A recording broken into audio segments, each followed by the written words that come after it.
आज नाज़रीन किराम इमरान खान ने बजाते खुद अपने मुंह से बोलकर तस्दीक कर दी है कि मैं वापस आ रहा हूं। इसके साथ साथ आज इमरान खान ने जेल से एक इंतहाई अहम तरीन पैगाम जारी किया है। ये दोनों चीजें मैं आपके सामने अभी पढ़ के बता देता हूं। इमरान खान ने क्या पैगाम जारी किया और इमरान खान क्या कह रहे हैं, ये इंतहाई अहम है। दो खबरें और हैं। एक, आज अहम तरीन रिपोर्ट जारी हुई है। अहम तरीन, मुझे लगता है कि शायद इससे अहम तरीन रिपोर्ट पिछले एक साल के अंदर जारी नहीं हुई है। दूध का दूध और पानी का पानी कर दिया इस रिपोर्ट ने, और मुझे लगता है कि तहरीक इंसाफ को इससे ज्यादा बड़ी मदद नहीं मिल सकती है। इंटरनेशनल रिकग्नाइज्ड, यानी इंटरनेशनल लेवल पर रिकग्नाइज्ड रिपोर्ट जारी हो चुकी है। इसके अंदर क्या कुछ कहा गया है, वो सारी चीजें भी मैं आपके सामने रख देता हूं। इसके अलावा आज अडयाला में गालियां चल गई, ये क्या कहानी हुई, ये क्या मामला है, ये भी मैं आपके सामने रख देता हूं। लेकिन एक एक करके जरा शुरू करते हैं। सबसे पहले इमरान खान का मैसेज, और आज जो उन्होंने खुद तस्दीक की कि मैं वापस आ रहा हूं। उन्होंने खुद कहा मैं वापस आ रहा हूं। इमरान खान जब ये कह रहे हैं ना, तो फिर आप यकीन कर लीजिए कि वह वापस आ रहा है, क्योंकि इस वक्त सबसे ज्यादा इन्फॉर्म्ड इमरान खान है। गो कि वो जेल के अंदर है, गो कि उसके ऊपर बहुत सारी पाबंदियां हैं, लेकिन वेल इन्फॉर्म्ड इस वक्त इमरान। उसकी गवर्नमेंट कब आएगी, क्या होगा, किस तरह से होगा, ये उसे सब पता है। तो इमरान खान ये नहीं कह रहा मैं जेल से बाहर आ रहा हूं। इमरान खान कह रहा है मैं वापस आऊंगा, मैं वापस आ रहा हूं। उन्होंने क्या कहा, जरा तफसीलन सुनिए। आज इमरान खान ने अडयाला जेल में वकला और मीडिया से जो गुफ्तगू की है, उनके ऑफिशियल अकाउंट से मैं काम पढ़ के सुना रहा हूं। थोड़ी सी लंबी गुफ्तगू है, लेकिन सुनिएगा, सारी बहुत इंपॉर्टेंट बात उन्होंने की। उन्होंने कहा जी पाकिस्तान इस वक्त टाउट्स के कब्जे में है, यानी ये बात उन्होंने पहले वैसे लफ्जी ठीक कहा, टाउट्स के, पाकिस्तान वाकई टाउट्स के कब्जे में है। आपने ये देखा कि किस तरह से जजेस तैनात किए गए। तमाम इमरान खान के मुखालिफ वकला को आज लाहौर हाईकोर्ट का जज बना दिया गया। बहुत सारे लोग तो इस पर यह भी कह रहे थे कि जो आज इमरान खान के मुखालिफ वकला को जज बनाकर काम हुआ है ना, याहिया अफरीदी साहब ने अपने आप को चीफ टाउट्स ऑफ पाकिस्तान जो है ना वो साबित किया है। वो चीफ जस्टिस ऑफ पाकिस्तान नहीं है, वो चीफ टाउट्स ऑफ पाकिस्तान है, क्योंकि उन्होंने एक टाउट की तरह ही किरदार अदा किया है। उन्होंने कहा, इमरान खान ने कहा, एक ऐसा टाउट सिकंदर सुल्तान राजा भी था जो 2024 इलेक्शन चोरी करने का सगना है, और इस पर आर्टिकल 6 के तहत कार्रवाई होनी चाहिए ताकि दोबारा कोई ऐसी हरकत ना करे। मोहसिन नकवी के पास ऐसी कौन, अब ये इमरान खान टाउट्स गिनवा रहे हैं, कौन कौन टाउट्स है। इमरान खान टाउट, पहला टाउट, दूसरा टाउट उन्होंने कहा जी दूसरा टाउट मोहसिन नकवी है। इसके पास ऐसी कौन सी गिद्दड़ सिंगी है जो इस पर ओहदों की बारिश की गई है। इशारों पर नाचने वाला एक अकल से आरी शख्स क्रिकेट से लेकर खारजा और दाखिला अमूर समेत तमाम तर सिक्योरिटी के मामलात का माहिर कैसे हो सकता है, कैसे हो सकता है, एक अकलकारी शख्स कैसे हो सकता है इन तमाम चीजों का माहिर। पाकिस्तान कौम अपने मैंडेट पर डाले गए तारीखी डाके के खिलाफ 8 फरवरी को बाहर निकले। ये इमरान खान कह रहे हैं कि पाकिस्तान को जो है वो जो तारीखी डाका डाला गया है, उन्होंने कहा जी तारीखी डाके के खिलाफ 8 फरवरी को पूरे मुल्क में निकले और अपना एहतजाज रिकॉर्ड करवाए। सिर्फ 17 नशिस्तें जीतने वाली पार्टी को इक्तदार देकर उर्दली हुकूमत मुल्क पर मुसलत कर दी गई, जो पाकिस्तान के हर इदारे को तबाह कर रही है। इमरान खान ना नए नए लफ्जों के मुअज्जद हैं। उन्होंने उर्दली के ऊपर बात की, तो आपको मजे की बात कहूं, बीबीसी ने पूरा लफ्ज ही उर्दली के ऊपर लिख दिया, यानी कि उसकी बात करना शुरू कर दी कि उर्दली क्या है। आगे सुनिए, मैं अदलिया की आज़ादी के लिए दिए गए 10 फरवरी की पाकिस्तान भर की बार एसोसिएशन और वकला की कॉल की भी हमायत करता हूं। मुल्क में कानून की हुक्मरानी के बगैर किसी किस्म का इस्तेहकाम मुमकिन नहीं है, और कानून की हुक्मरानी आज़ाद अदलिया के बगैर मुमकिन नहीं हो सकती। जिस तरह 26वीं यानी तरमीम के जरिए अदलिया को कंट्रोल करने की गर्ज से मुल्क में आइन और कानून की धज्जियां उड़ाई गई हैं, इसके खिलाफ पाकिस्तान की अवाम में शदीद नफरत पाई जाती है। और किसके खिलाफ नफरत पाई जाती है, इमरान खान ने लिखा एक खत के जरिए, उन्होंने कहा जी इस्टेब्लिशमेंट के खिलाफ नफरत पाई जाती है जिस तरह से चीजें हो रही है।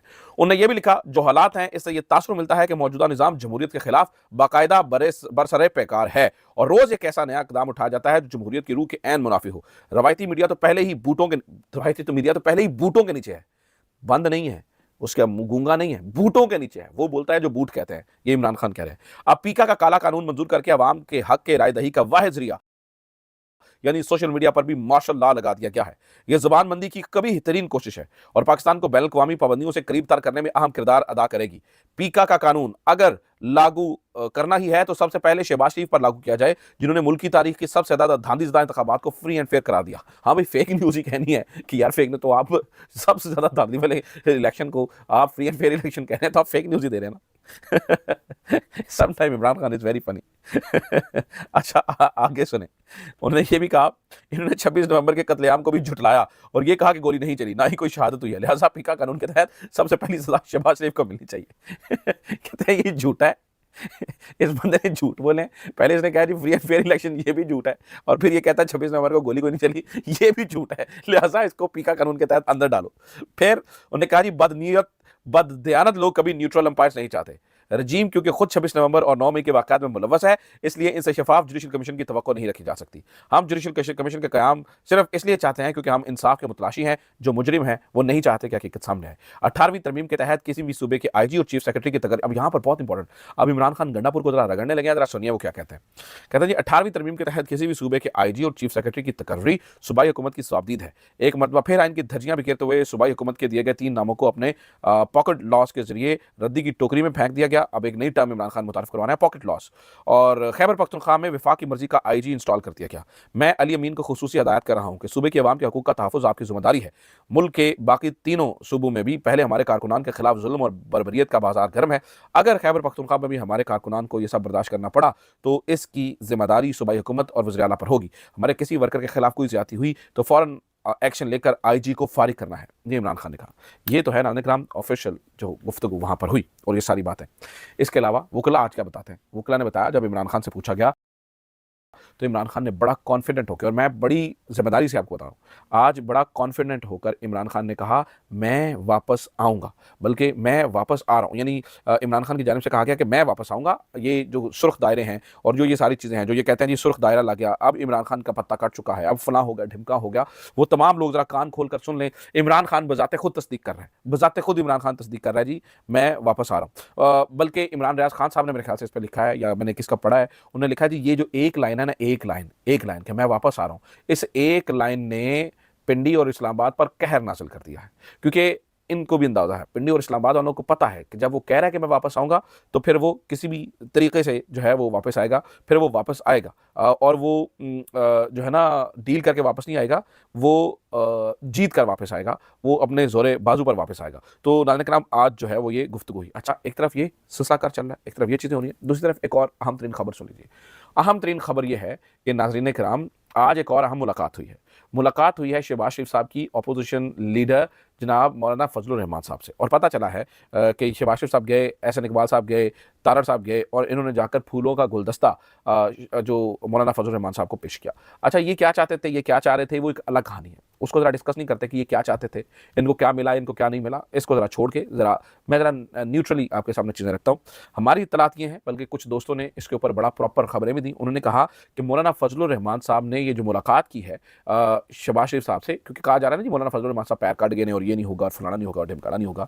हमारी इत्तलात ये हैं, ज़रा ये कहते हैं कि मौलाना फजलुर रहमान साहब ने अपोजिशन की मर्जी से, यानी कि अपोजिशन से पूछ कर फिर मुलाकात की है। बल्कि ये भी बताने वाले बताते हैं कि मौलाना फजलुर रहमान साहब ने कहा आप ये जो आज मेरे घर आए हैं इसका मकसद कुछ भी नहीं है, सिर्फ आप ग्रैंड अपोजिशन अलायंस की मीटिंग को डिस्टर्ब करना चाहते हैं, आप उसको अब मैं आपको बताऊं नाज़रीन किराम, इस हुकूमत ने मौलाना फजलुर रहमान से बड़ी वादा खिलाफियां की हैं। अब मौलाना फजलुर रहमान साहब इमोशनली थोड़ा सा प्रैक्टिकल होकर उन्हें सोचना चाहिए, हो सकता है उनके इमोशन इनके ऊपर हों, लेकिन क्या ज्यादतियां की गई इसके ऊपर कामरान मुर्तज़ा साहब कहते हैं, उन्हें जो JUIFA वाले हैं, उन्होंने कहा कि जनाब हमें ये कहा गया था कि मंसूर अली शाह साहब ही चीफ जस्टिस ऑफ पाकिस्तान होंगे, वही चीफ जस्टिस होंगे, लेकिन आप इसके ऊपर प्लीज़ ये 3 वाला काम कर दीजिए, ये ज़रा ये चीज़ें डिसाइड कर। तो उन्होंने कहा हमने कर दिया, हमने कहा ठीक है हम कर देते हैं, ठीक है। तो बाद में हमें जब पता चला तो ये मंसूर अली शाह पर नहीं मान रहे थे, बल्कि ये याहिया अफरीदी को चीफ जस्टिस बनाना चाहते थे। ऑब्वियसली उन्होंने मुलाकात करके अपनी कॉन्सेंट दे दी थी, तो फिर उनको ही बनाना था। चलें जो दिल हो, आज मौलाना फजलुर रहमान साहब ने शट अप कॉल दे दिया। अगेन शहबाज शरीफ साहब को पता कि इन पर भरोसा नहीं किया जा सकता। एक और खबर नाज़रीन किराम सुन लीजिए, इंतहाई अहम तरीन खबर, इंतहाई अहम तरीन मामलात वो ये हैं कि नाज़रीन किराम इस वक्त ये कोशिशें कर रहे हैं किसी भी तरह से मामलात को कूल डाउन किया जा सके, अप्रोच की जा रही है, लोगों की पकड़ धकड़ जारी है। 8 फरवरी के हवाले से जो है ना वो कोशिश कर रहे हैं कि ना चीज़ें खुलकर सामने आए, क्योंकि 8 फरवरी को पाकिस्तान तहरीक इंसाफ एक बहुत बड़ा मुजाहरा करने वाली है और ये बताने वाली है कि ये जो इलेक्शंस 8 फरवरी को हुए और जो फॉर्म 47 बना वो फेक बना। तो ऐसे में ये पकड़ना चाहते हैं। ऐसे में नाज़रीन किराम एक बहुत ही अहम तरीन रिपोर्ट शाया होती है और वो रिपोर्ट पतन शाया करती है। पतन के सरवर बारिश साहब आप जानते हैं, काफ़ी दफ़ा इस बारे में बात भी कर चुके हैं, लेकिन पतन ये रिपोर्ट शाया करती है, वो कहती है कि अब ये सुनिए, बहुत इंपॉर्टेंट खबर है। पतन ये बताती है, उन्होंने कहा कि जनाब 2024 के इलेक्शन में 64 नए तरीकों से धांधली की गई। 2024 के इलेक्शन में 64 नए तरीके इस्तेमाल किए गए धांधली करने के। और उन्होंने ये भी बताया, उन्होंने कहा जी कुछ हलकों के अंदर जो वोटर टर्न आउट था वो 100% रहा, यानी सारे के सारे लोग ही वोट डालने चले गए, और कुछ हलकों में तो वोटर टर्न आउट 100% से भी ज्यादा रहा। यानी कि जितने रजिस्टर्ड वोटर्स थे उससे भी ज़्यादा लोगों ने वोट कास्ट कर दिए। और फिर सबसे मज़ेदार बात जो इस पूरी रिपोर्ट में नजर आती है हमें, वो ये है कि कुछ लोगों ने एमएनए की सीट के ऊपर तो वोट डाले, यानी कि बड़ा वोट तो डाला। एक बंदा गया, उसने एमएनए की सीट पे वोट डाले, और अमूमी तौर पर रुझान यह है कि जब आप जाते हैं तो आप एमएनए के लिए वोट डालते हैं और एक एमपीए के लिए वोट डालते हैं। लेकिन पतन की रिपोर्ट बताती है कि उन्होंने कहा कि ये लोग गए और जाके इन्होंने एमएनए के वोट तो डाले लेकिन एमपीए के वोट नहीं डाले, यानी कि इन्होंने जो झूठे बाद में केसेस बनाए ना, उसके अंदर इन्होंने एमएनए के वोट्स मैनेज कर लिए लेकिन एमपीए के वोट्स मैनेज नहीं हो रहे थे। फिर यही पतन बताती है, उन्होंने कहा जी फरवरी के अंदर इलेक्शन होता है, फरवरी के अंदर, और सितंबर तक नाज़रीन कराम election commission of Pakistan results को ऑल्टर करता रहता है, वेबसाइट पर डालता है, कभी उतारता है, कभी डालता है, कभी कोई चीज़ करता है, कभी कोई चीज़ करता है। सितंबर तक ये बात जो है वो जारी व सारी रही। और फिर नाज़रीन कराम ये जो मैं रिपोर्ट्स आपके सामने शेयर कर रहा हूँ, ये तो आप समझ लीजिए कि ये the tip of the iceberg है।